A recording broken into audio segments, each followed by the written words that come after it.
This is a clip made by Sky News. This was exactly the Friday after Nicola went missing. So it's going to be a week when they did this report. And they just talk about it a bit.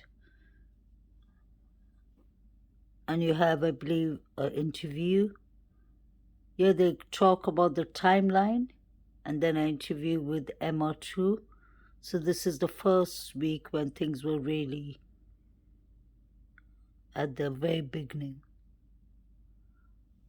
This is what we know about Nicola Bulley's last movements. She went missing early last Friday morning after driving 10 minutes from her home in Inskip to the nearby village of St Michael's on Wyre. She dropped her children off at school before heading down Garstang Road with her dog Willow. There, she began her walk around the river at around 8:43 a.m. At about 8:50, she was seen in the lower field, and it was around this time that a woman wearing a red coat was also seen, and police asked her to come forward as a potential eyewitness, and she has now been spoken to. Nicola sent an email to her boss at 8:53 a.m. At 9:01, she logged into a Teams call. And then about 9 minutes later, a witness who knows Nicola saw her on the upper field, still with her dog Willow. At 9:30, the Teams call ended, but Nicola stayed logged on. And Nicola's mobile phone and Willow were found at a bench by the river by another dog walker at about 9:35 a.m. So it's exactly this time a week ago that Nicola went missing. Some of her friends are now on the route that she's known to have taken, and Sky's Fraser Ward is there in St Michael's on Wyre for us this morning. So Fraser, explain to us what's going to happen then this morning.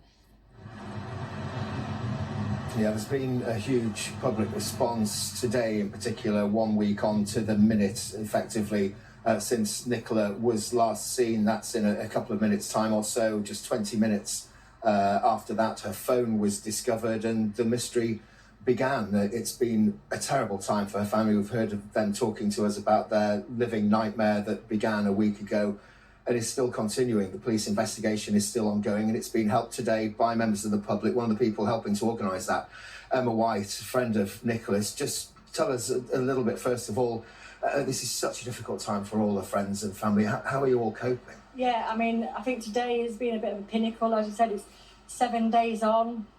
So the community come out in force today. We've got banners, placards, faces of Nikki, who to contact if they see anything. The community once again has come out in force. The community's been doing work all week. We've had organised walks, and people have come out in their drones from all over the county. I mean, you've had an incredible response, haven't you? You're saying that around 100 people or more today helping out today. There have been all week. This has really, really affected people, hasn't it? People are desperate to know what's happening. Absolutely, and I think you can all relate to the situation. You're either a mother, a daughter, an auntie, a mummy yourself. You might have children. You might have a dog called Willow. You can resonate with the situation. I think that's why it has touched so many people. But yeah, again, it's that mystery of unknown. So like you said, it's feeling eerie now that we're a week on, and then in 15 minutes' time for Nikki to vanish, and we have no further information of where she's gone, what's happened. We can see from the numbers of people who are trying to help what Nicola means to people. Just tell us a little bit about her. What's she like? Yeah, I think that speaks volumes itself. Nikki is just a genuinely lovely person. You'll see the images of her, and that's reflected inside as well. She's not only beautiful on the outside, beautiful on the inside. She's caring. She loves animals. She loves nature. She loves her girls, her dog, her family as a world. You heard yesterday when you did your interview, Ernie saying he speaks to the girls, his girls, as in Lou and Nikki, every single day or sees them. And then they are, his words are close-knit family, they really are. And I go back to those two little girls now missing their mummy, and that's why we're here. Just anything we can get, any information we can glean to give them that hope. That's why we're here. And there is still hope, isn't there? Yeah, there has to be. I won't lie, it's diminishing. Today's a real... I can't describe the feeling I've got going on here. And as all our other friends and family do, there's the sadness, there's the heartache, there's the worry, there's the what if. but then mix it all up. You've got this hope in there so you don't know whether you're good, bad, ugly, and and you have to have that hope. We have to carry that glimmer, that torch, whatever you want to call, of hope. We have no information, and that's why it's so important for you guys to do what you're doing. The police have done tremendous efforts. The community have come together. For all that work, we have to have some reward for it, and I hope today's the day for Paul, for the mum and dad, for the sister, and for those girls.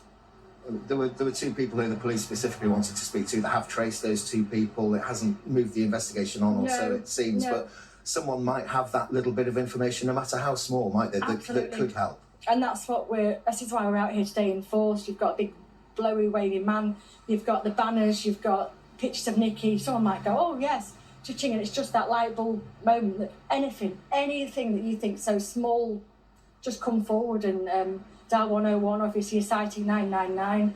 We have to, in this day and age, how could someone just disappear? It makes no sense, and that's probably why it's captured the nation. Well, Emma, thank you so much for talking to us. I know it's such a difficult time for you. I think you're incredibly brave to stand in front of the camera and put that appeal out. So that is the appeal. Anyone who has any information about Nicola's whereabouts, no matter how trivial it might seem, come forward.